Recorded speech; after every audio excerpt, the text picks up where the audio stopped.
My sister has significant developmental challenges, and I feel overwhelmed by how it has affected my life.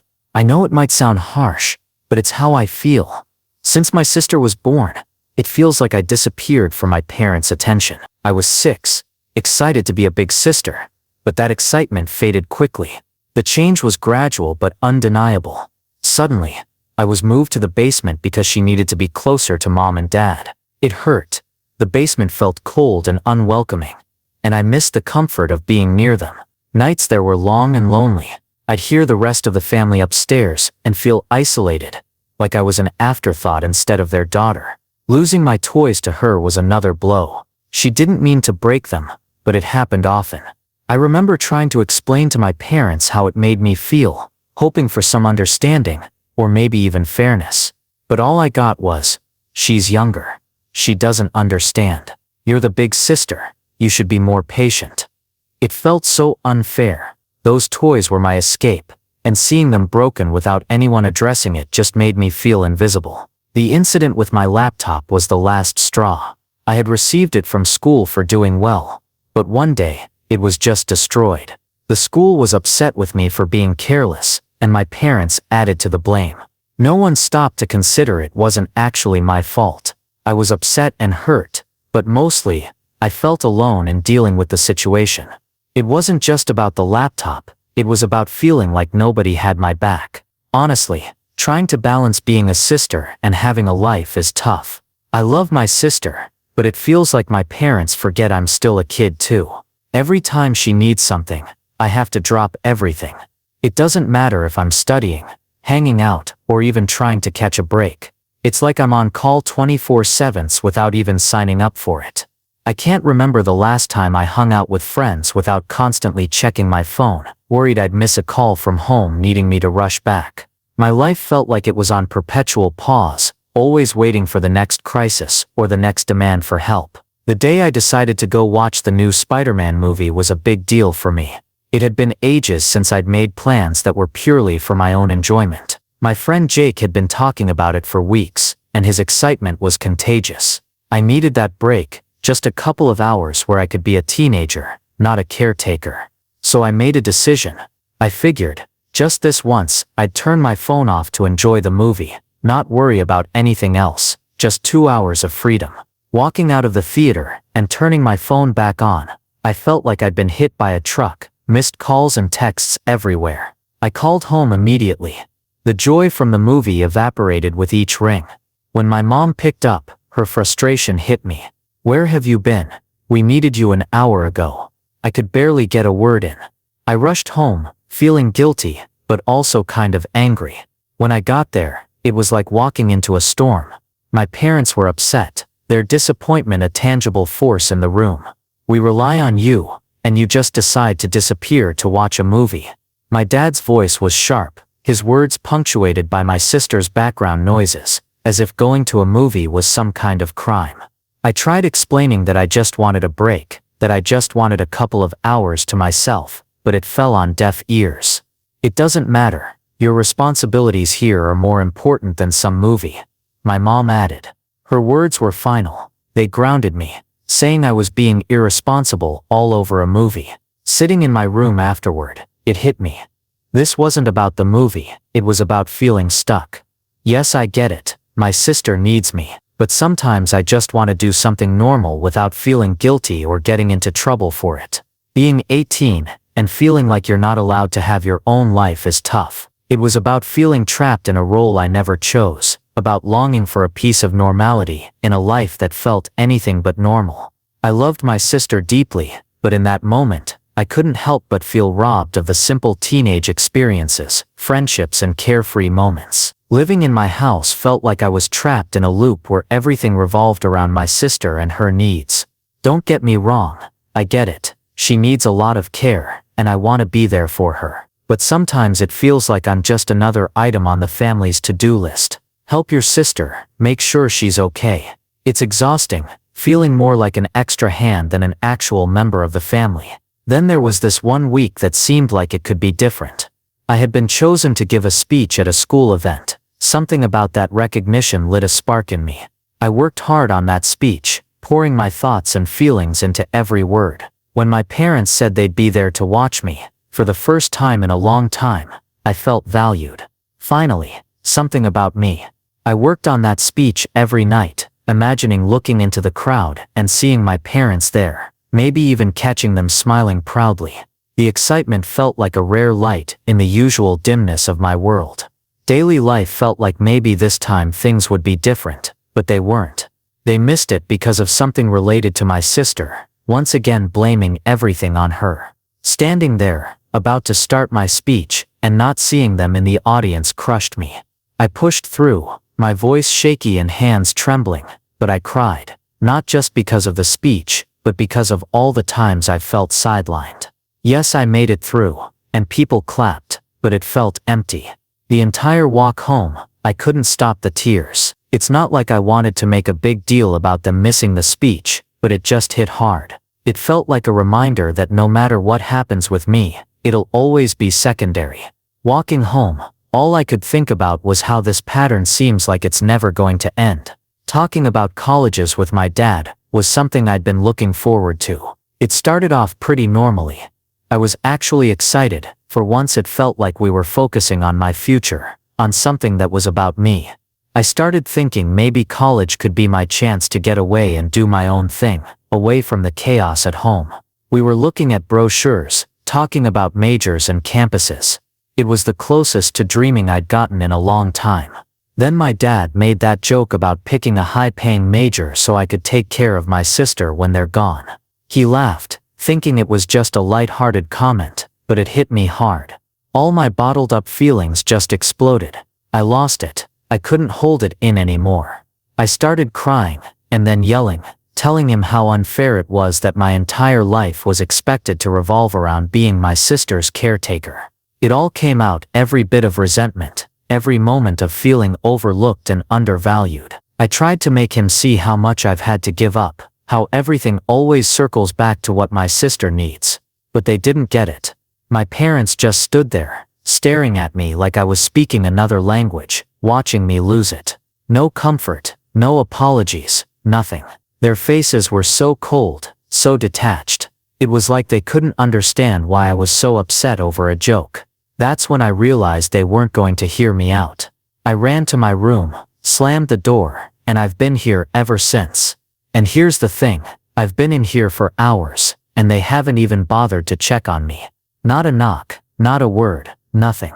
It's like my outburst didn't matter to them. It's so lonely, sitting here, knowing that even this me being upset isn't enough to get them to see how much I'm hurting.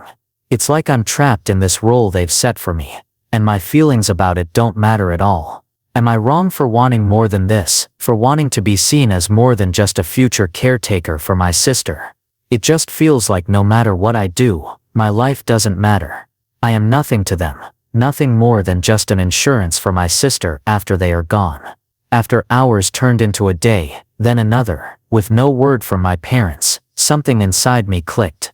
I couldn't shake off the feeling that something had to change. It wasn't just about getting away for a bit, it was about needing some space to figure out my own stuff, without always being pulled back into the same old situation. I thought of the one person who'd always seemed to get it, my grandpa. Without making a big plan, I just packed some essentials into a backpack one night, and left. I texted him, telling him I was coming over, half expecting him to talk me out of it, or call my parents, but he didn't. He just texted back, "Doors open. Staying with Grandpa has been eye-opening. It's not like every moment has been some deep heart-to-heart, but it's just calm here. He lets me be. We've talked about college, about what I might want to do, and it's the first time in a while I've been able to think about my future without feeling guilty or stressed. He's been supportive, encouraging me to think about what I want, not what I feel obligated to do. It's weird, but in just a week here, I've felt more like myself than I have in years. We've had meals together, watched some old movies, and he's shared stories about when he was my age. It's been nice, simple and kind of freeing. I've even started researching colleges again, this time looking at programs I'm actually interested in, not just ones that might make enough money to take care of my sister in the future. Being with Grandpa has given me a glimpse of what that might look like, and it's something I want to hold on to. Wow, thank you for all the support and love you've shown me. I never expected this post to reach the popularity it did. Thank you all. After thinking about it for these past few hours, you're right, I don't despise my sister. It's not her fault that she was born the way she is. My parents came to talk to me a while after my breakdown, but I couldn't bring myself to talk to them. I just cried and asked them to leave. They've made arrangements with my grandfather for me to stay with him for the time being. My parents want to talk to me, but we've decided it's best I leave for now to have some space and time to collect myself. We will be sitting down and talking later this week about this issue. Thank you all again for the love and support through this. I started by telling my grandpa the story of why I broke down the way I did, and to be honest, when I finally spilled everything to Grandpa, his reaction was way more intense than I expected. I mean, I knew he'd be surprised, but he looked. I was downright shocked and horrified when I told him everything about how things had been at home. I explained how I had basically become my sister's full-time caregiver on top of everything else, and how it all came crashing down that day after my dad's joke about college and taking care of her forever. Grandpa was seriously upset, especially when he found out that my sister was supposed to be receiving professional help that she wasn't actually getting. He said a lot of things that I'm not comfortable repeating, but the main point was that my sister was supposed to have care from a professional, and my parents were ignoring that. He also said it wasn't right or safe for me to be in that position, especially given how things were with my sister. He couldn't believe my parents were putting all of this on me, and that they had kept so much from the rest of the family. He was also really upset about the whole movie incident, saying it was the final straw that showed how unfairly I had been treated. Grandpa is usually pretty calm, so seeing him this mad was a big deal. He told me straight up not to talk to my parents unless he was there. That was a relief. He said he would talk to them first, sort everything out, and be there with me for any future conversations. But it wasn't just Grandpa. Over the next few days, I heard from aunts, uncles, cousins, you name it. They all checked in to make sure I was okay, and they were all just as shocked as Grandpa was. It turns out my parents had been telling everyone that they had hired a professional caregiver for my sister, and even taking money from the family to pay for it. But that caregiver never existed. Everyone was pretty upset about being lied to, especially about something so serious. This past week has been a roller coaster. It's been tough, but also kind of eye-opening in a good way.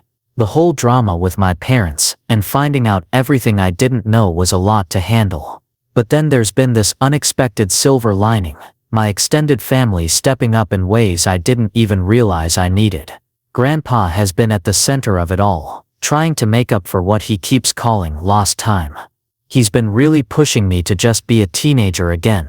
It's weird but nice, being nudged to hang out with my friends more, or just chill and do whatever I feel like, things I haven't really done in forever. It's like he's on this mission to help me reclaim parts of my life I didn't even realize I was missing out on. And it's not just him. My aunts and uncles have been amazing too. They've been around a lot this week, checking in, bringing food, just talking and actually listening. It feels like they're making a massive effort to show they care, to make sure I don't feel alone in this whole mess. It's overwhelming, but in the best way possible. For the first time in what feels like ages, I'm not just the sister or the caretaker, I'm just me. And that feels really good. The talk with my parents on Saturday night was a disaster. I went in hoping, maybe just maybe, we could start fixing things. Instead, it all fell apart even more. They actually admitted to a bunch of stuff, things so messed up I can't even bring myself to type it out here. But the kicker, not a single apology came out of their mouths. Instead, they doubled down, saying I was basically born to be my sister's caretaker. Yeah, my dad actually said that, like my whole purpose in life was just to take care of her. I couldn't hold it together. All the stuff I'd found out, all the support I was getting from the rest of the family, it all just bubbled up. I called them out on everything. The lies about the caregiver, the money they supposedly spent on it but actually didn't. But they just dodged the questions and made excuses. By the end of the talk, things were even worse than before. It felt like hitting a brick wall trying to get through to them. I had gone into that conversation with a sliver of hope that we could mend things, but I walked out feeling like that chance was completely gone. So after that disaster of a talk with my parents, I made up my mind. I had a long chat with Grandpa and my uncle last night, and we all agreed it's best if I don't go back. Today's the day I'm officially moving out to live with Grandpa.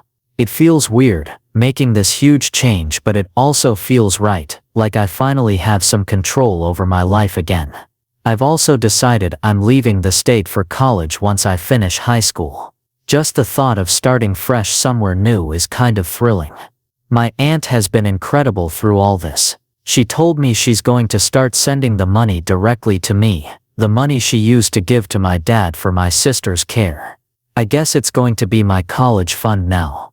My parents have called a couple of times since that night, but if you're thinking they called to say sorry, or that they missed me, nah. They just wanted to know when I was planning to come back home.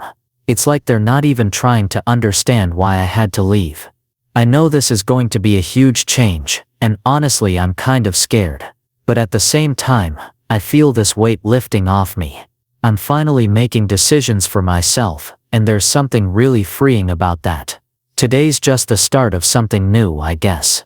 Deciding not to go back to my parents was tough, not going to lie. There's this uneasy feeling sitting in my stomach, but deep down I think it'll fade with time. The support I've been getting from the rest of my family has been unreal.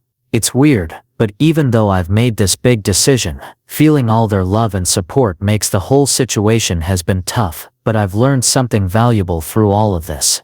The reality is, I've essentially lost my parents during this process, and that realization is hitting me hard. It's a lot to take in, and sometimes I catch myself wishing things had turned out differently. But even with all the chaos, I've come to understand something important. I don't hate my sister. The anger I thought I felt towards her was misplaced. She's not to blame for how our parents chose to handle everything. I love her more than I can express, and holding on to resentment for something she had no control over was wrong on so many levels. I hope that one day I can make that right. For now though, leaving is something I need to do for myself. It's about finding my own path and figuring out who I am outside of this situation. It's going to be a journey, but I'm ready to face it. Thank you so much to everyone for your support. I wish I could respond to each of you, but my lunch break isn't long enough. I'll update you all tonight about how the move went. But until then, I want to say that your kindness means more to me than words can express. The move out was surreal. Grandpa and my uncle were by my side every step of the way, helping me pack up my life into boxes and bags. We made sure to grab everything important, like my birth certificate and social security card. It felt strangely official, like I was collecting pieces of my old life to start fresh. My parents were pretty silent through the whole process. My dad left with my sister shortly after I arrived, leaving just my mom to watch us pack. She didn't say much, just hovered in the background. It was awkward and tense, but then right as we were about to leave, she broke down. She said she loved me and would miss me. After days of silence, those words felt different. I hugged her and said goodbye. It was one of the hardest things I've ever done. Now sitting in my new room at Grandpa's, I keep replaying that moment. Did she mean what she said? After everything that's happened, it's hard to say for sure, but I want to believe that she did. Right now, all I can do is focus on what lies ahead. Maybe with time, my parents and I can find a way back to each other.